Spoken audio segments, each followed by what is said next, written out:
అండి, ఈరోజు వచ్చేసి సమ్మర్లో చలవ చేసే బాడీకి ఎంతో కూల్గా అనిపించే పెసరబాళ్ళ పప్పు చేసుకుందామండి.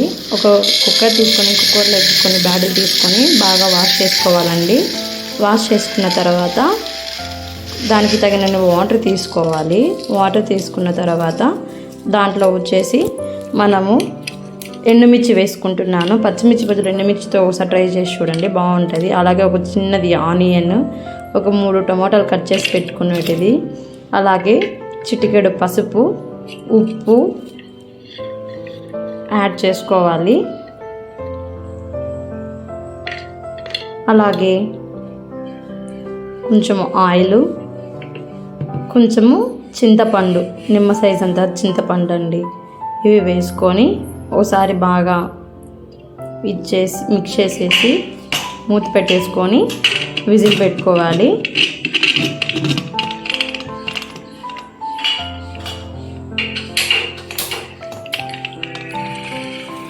విజిల్ పెట్టిన తర్వాత నేను ఇక్కడ పోపుకి ఆల్రెడీ కట్ చేసి పెట్టుకుంటున్నాను ముందుగానే 5 వెల్లుల్లి రెబ్బలు, ఒక ఒట్టిమిర్చి, ఒక ఆనియన్, కరివేపాకు. సో 3 విజిల్లు వచ్చిన తర్వాత నీళ్ళని పక్కకు తీసుకొని అన్ని వాటర్ని వడగిట్టుకుంటున్నాను. ఇలా వాటర్ తీసేసుకున్న తర్వాత పప్పు గుజ్జుతో బాగా మెత్తగా రుద్దుకోవాలండి.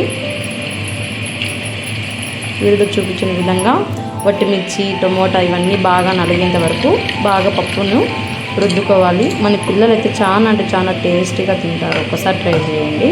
సో నేను కొన్ని నీళ్ళు, పప్పుని గట్టిగా తినమండి, కొంచెం నీళ్ళుగా చేసుకుంటే బాగుంటుంది. ఈ సమ్మర్కి అయితే ఇంకా నెక్స్ట్ పోపు పెట్టుకుంటున్నాను. ఆయిల్ వేసుకొని ఆయిల్లో ఆవాలు, జీలకర్ర, ఒక పచ్చిమిర్చి, వెల్లుల్లి రబ్బలు, ఆనియన్, కరివేపాకు యాడ్ చేసుకున్నాను.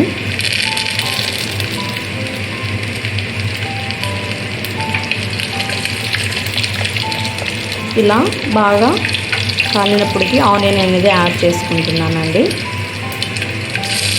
ఆనియన్ వేసుకొని బ్రౌన్ కలర్ వచ్చిన తర్వాత నేను ముందుగా కొన్ని వాటర్ తీసి పెట్టుకున్నాను. ఆ వాటర్లోకి కొంచెం పోపు అనేది వేసుకొని మిగతాది పప్పు అనేది పోపులో వేసేస్తున్నాను.